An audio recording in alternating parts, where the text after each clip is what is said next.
Ser rico é um critério absoluto ou comparativo? Sou rico se ganho X ou se ganho mais que X% da população?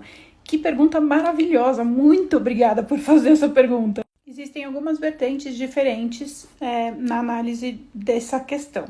A primeira vertente que eu vou contar para vocês é a dos marxistas, o pessoal da extrema esquerda, porque Marx dividia a sociedade em classes, né? O proletariado, o burguês, o capitalista, não sei o que lá. A noção de riqueza, para o pessoal que vai para essa vertente, segue essa lógica. Não é muito tanto de dinheiro que você tem, mas qual é o seu papel na cadeia produtiva. Veja, é importante falar que naquele momento, essa lógica do Marx até que fazia sentido, porque 90% da população vivia abaixo da linha da pobreza.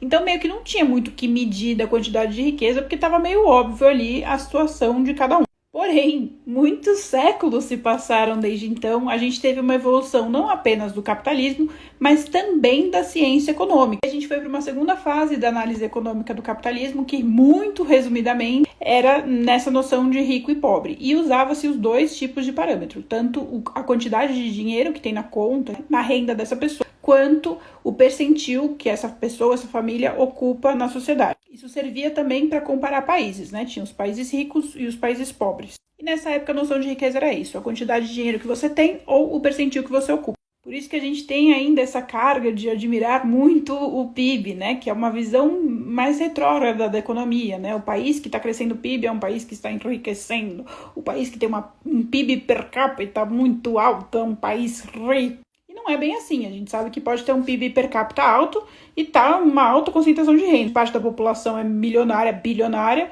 e o resto é tudo pobre, pode ser isso também. Acaba que o valor absoluto de dinheiro que a pessoa tem na renda acaba não mensurando se essa pessoa tem uma satisfação de vida, né? Uma qualidade de vida, uma qualidade de acesso a bens e serviços. E também o percentil que essa pessoa ocupa também não diz muita coisa. Você pode ser do percentil mais rico de uma sociedade muito pobre. E ainda assim você não ter acesso a coisas que tragam de fato qualidade de vida para você. Mas aí com o desenvolvimento da maravilhosa microeconomia tão odiada pelos comunistas e tão adorada pelos liberais, que é um conhecimento econômico muito recente, né, das últimas décadas, a gente mudou completamente a nossa noção de avaliar a riqueza, tanto de país quanto de pessoas. Nós que somos microeconomistas voltados para o desenvolvimento, como, sei lá, Esther Duflo, essa galera que estuda como reduzir pobreza e tudo mais, a gente olha e pensa assim, mas assim, se o PIB está grande, não significa que a população é feliz, que a população tem acesso aos bens e serviços de qualidade de vida, não significa muita coisa. Então a gente vai criar outras métricas para ter noção da qualidade de vida dessa pessoa. E essas métricas não se resumem à quantidade de dinheiro na renda. Inclusive, houve uma luta para mudar essa terminologia de rico-pobre, né, para países desenvolvidos, países em desenvolvimento e outras métricas, como, por exemplo, o IDH, para você ver mensurar qual que é a qualidade de vida dessa pessoa, né, das famílias, sem necessariamente medir pela renda da família. Até porque uma família pobre em um lugar muito desenvolvido, com IDH alto, pode ter uma qualidade de vida melhor do que uma família rica em um lugar subdesenvolvido. Uma curiosidade é que em inglês a gente não usa muito a palavra rich,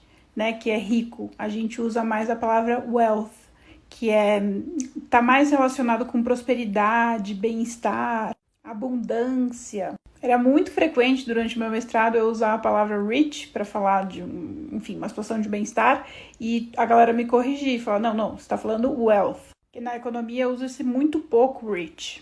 Imagino que a minha resposta tenha sido um pouco frustrante para quem estava esperando uma medida exata, mas eu fico feliz, por isso que eu agradeci a pergunta, por poder compartilhar essa noção, que a gente precisa atualizar aqui no Brasil, né? A gente fica numas amarras, assim, de muito tempo atrás, de noção de economia, que não tem nada a ver com o que realmente a gente estuda na economia hoje e da noção de desenvolvimento que a gente tem hoje na economia. Quai, seu app de vídeos curtos.